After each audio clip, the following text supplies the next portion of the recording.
All right, we are live for Monday, Funday. We're gonna come in here and recover from this crazy morning that I got to have this morning. I hope you guys can hear me okay because my son came in here and just messed everything up. I don't even know how he did some of the things he did on my computer. He's 2 years old. One of the things he did was he messed with my soundboard. So hopefully you guys can hear me okay. I'm being lazy and just using this thing. Man, what a weird morning. We were running late because we've got the eclipse today in Texas. My daughter told me on Friday that she needed a blanket and a cold lunch because she has microwaves at school, so that I always pack her a hot lunch. Totally forgot. Didn't get a reminder yesterday because I didn't set one up, and it was crazy getting out.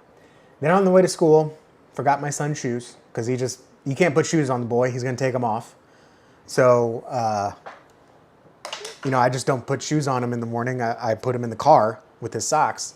And I got his socks, but didn't get his shoes.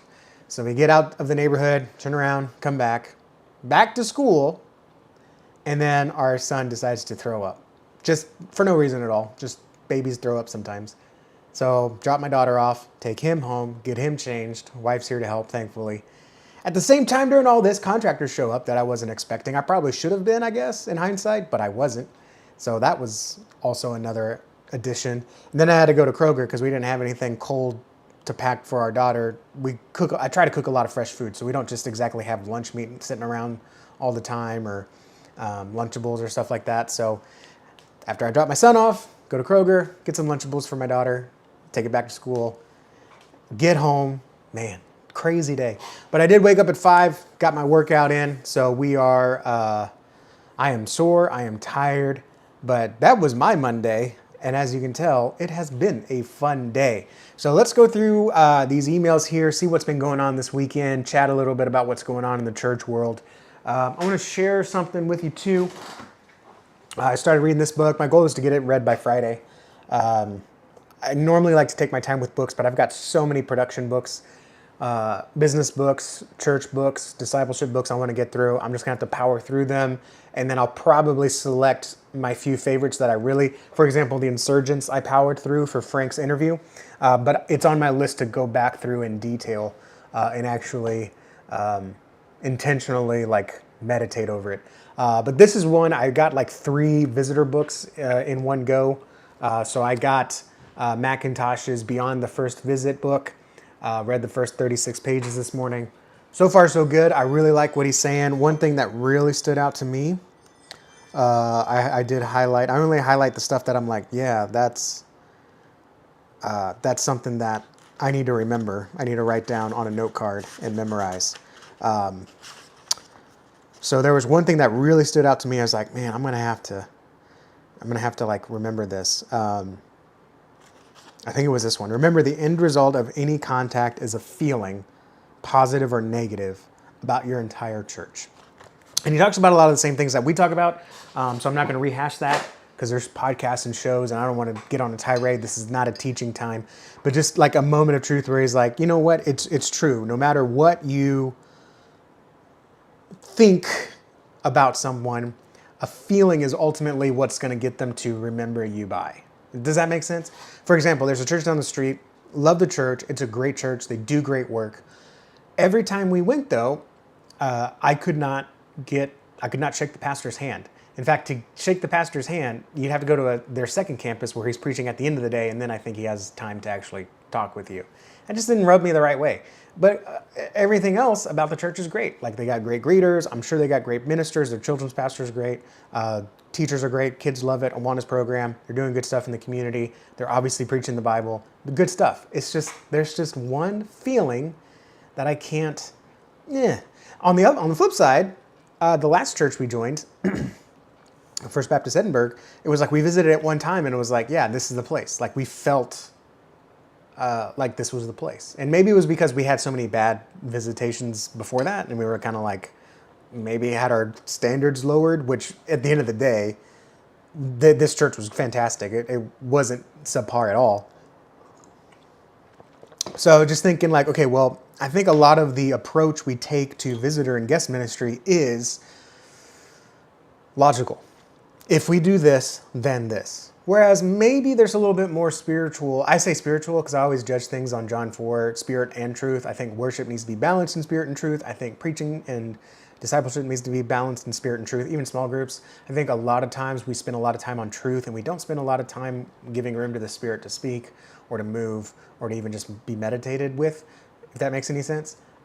So I always look at it a balance of spirit and truth. And so I think visitor ministries, guest ministries, hospitality ministries, whatever it is, I think many of them take a very logical approach. If we do this, then they should do this. If we do this, maybe then they'll feel this. Whereas I think maybe we need to, take a step back and look at it more from an emotional approach and feeling. Okay, so let's, instead of starting with what we're going to do and then how they should feel, let's take a look at what we desire them to feel and then what would cause them to feel that way. And the end result for your church might be something you never would have thought of if you were thinking logical. Just an idea. This is why I don't typically talk about things right as I read them, because I don't have any answers. All I have are a lot of thoughts. So, yeah. This is good. Oh man, if this doesn't preach to churches, look at this. So this is from no one's listening to this, so you can see this on YouTube. All modern infrastructure, built up nice, clean, organized, and then a project some random person in Nebraska has been thanklessly maintaining since 2003. And it is holding up the weight. I mean, isn't that the churches? It's like we've got all this stuff here, but there's one person that goes around, this is a terrible example, and turns on the TVs in the morning, and they're not there, and it's like, who's got the remote? Where's the remote? What channel do you put it on? How do you get it to switch over automatically in the live stream? There's so much that in churches can be dependent on one person, and you don't even realize it because you don't see it. You're just looking at all this pretty stuff up here. I love that. This preaches. I'm going to tweet that. And again, I feel like I've been saying this a lot lately. Church communicators have been on my heart recently because I think a lot of them feel like the problems that they have in churches are church specific. And it's like, no, the problems we have are everywhere.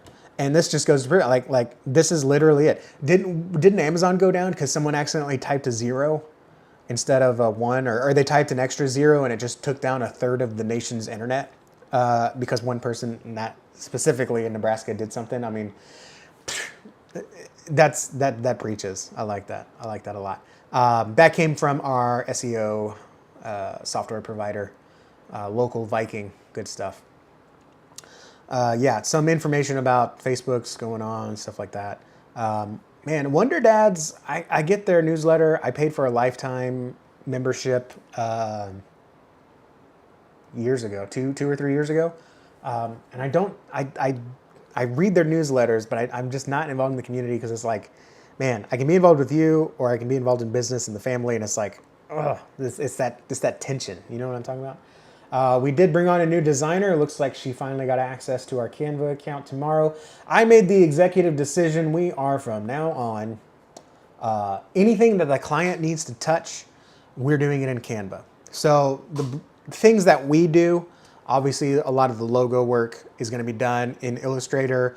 The brand style guides are going to be done in Photoshop because we're touching those. Those shouldn't be touched by clients. But any social media graphics we do from now on is going to be in Canva.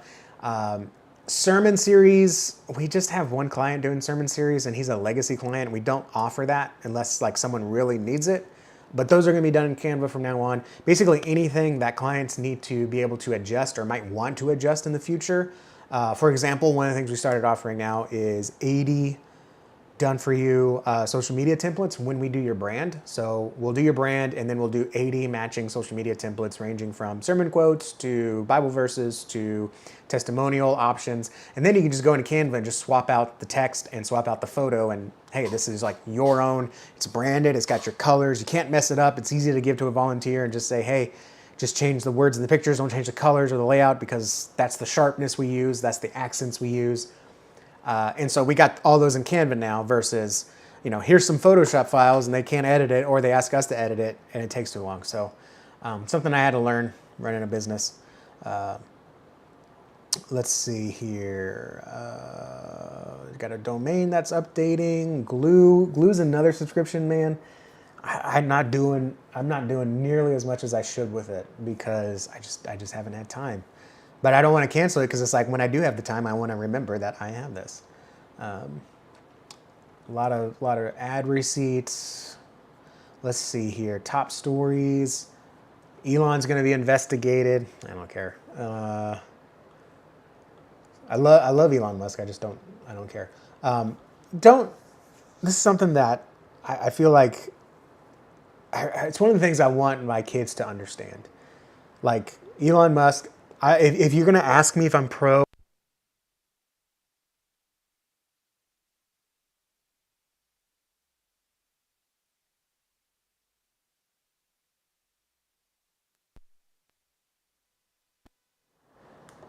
I lost power here. Okay, cool. I don't know where I came off, but hey.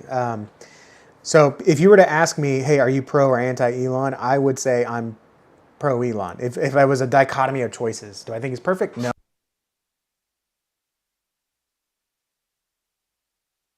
I think my battery is just dead. I don't know why we live in a world today where you have to be all in or all out to like someone. Like, I mean, Elon built a business. I don't like the way he built it off of government grants and funding and stuff like that. But hey, I don't like some. I think he's too crass. Obviously, he's not a Christian. But the fact that he's being investigated by Brazilian Supreme Court, I don't care.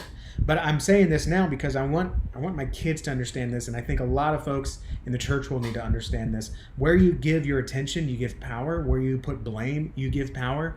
And so a lot of people will sit here and just preach about how Elon's a terrible person because he's in a Brazilian Supreme Court. And that's just time taken away from their ministry. That's time taken away from their family. I've been to family events where someone was there and no one noticed because they were just off in the corner tweeting ragefully. And it was like, why are you even here, dude? Like, I recognize you because I was looking for you, but because he's an in-law, this person. And it was like, why are you even here? I don't get it. So, yeah, don't give. So that's what I want my kids to learn. Don't spend any more time thinking about someone when they're. Excuse me. Don't spend any time thinking about someone when they're not spending time thinking about you. You need to be thinking about your family. You need to be thinking about your church. You need to be thinking about your friends. You need to be thinking about your neighbors. And once in a while, you can think about a politician. Maybe.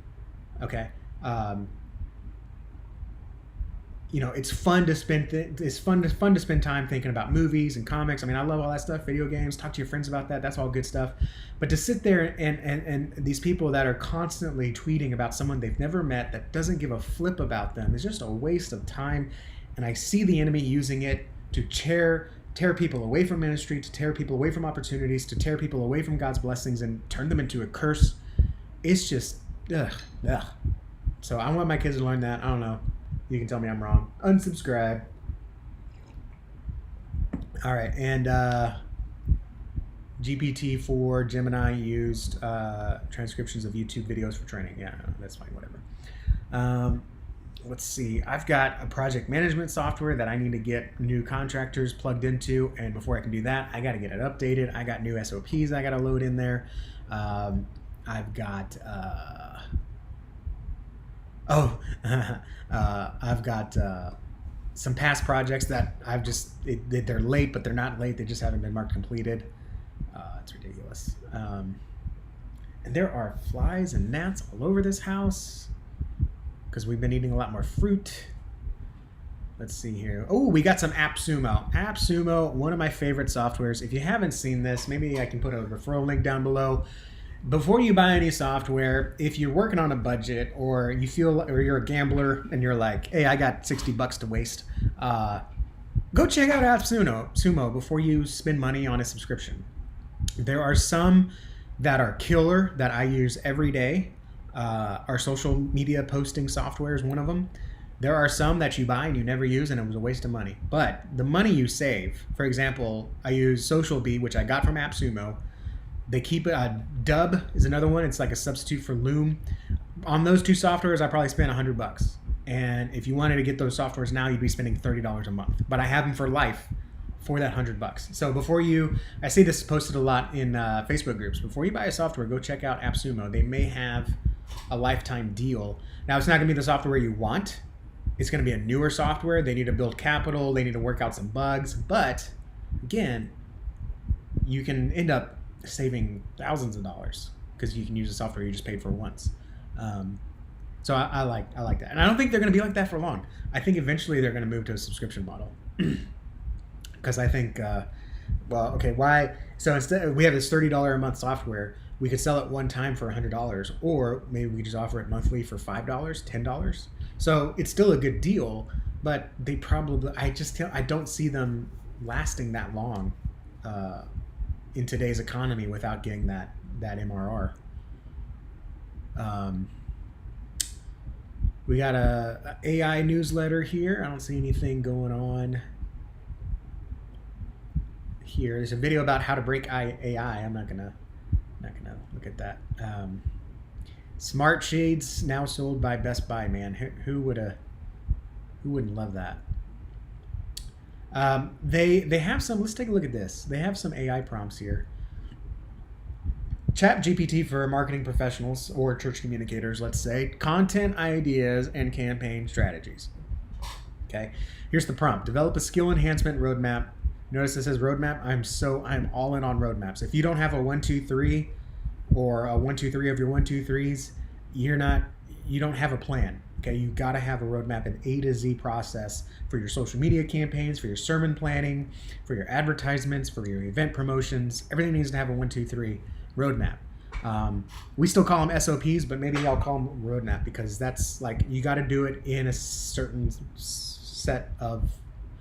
sequence of steps. That's what I was looking for. Develop a skill enhancement roadmap for a marketing specialist focusing on social media campaigns, daily exercises, feedback loops, and ways to seamlessly integrate these strategies into ongoing projects. You want to learn something?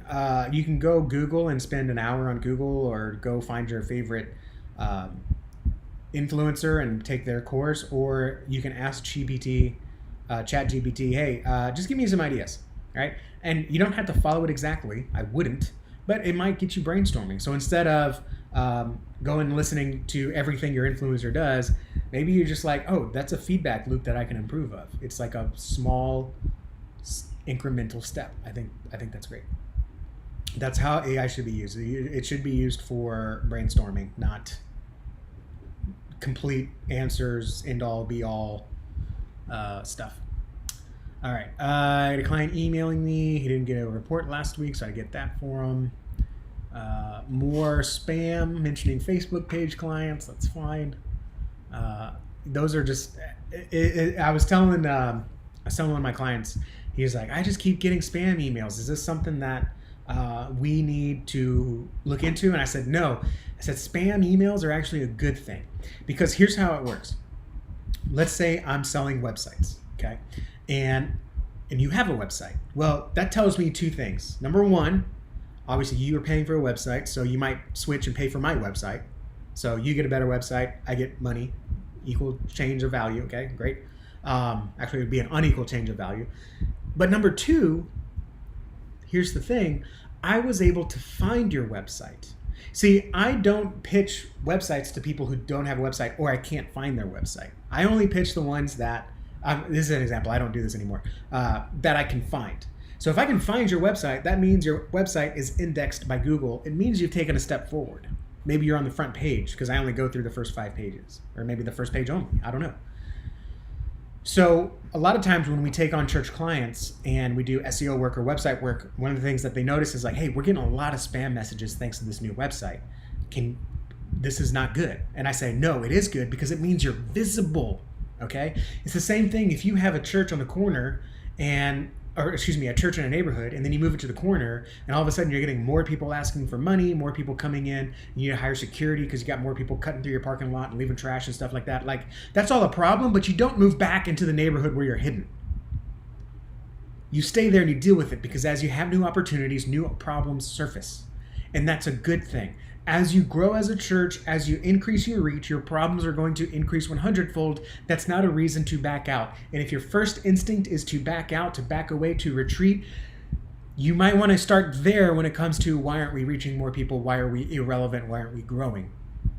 Because every new opportunity that lies there, all you do is see the problems, not welcome them because you're also doing new kinds of ministry. Does that make sense?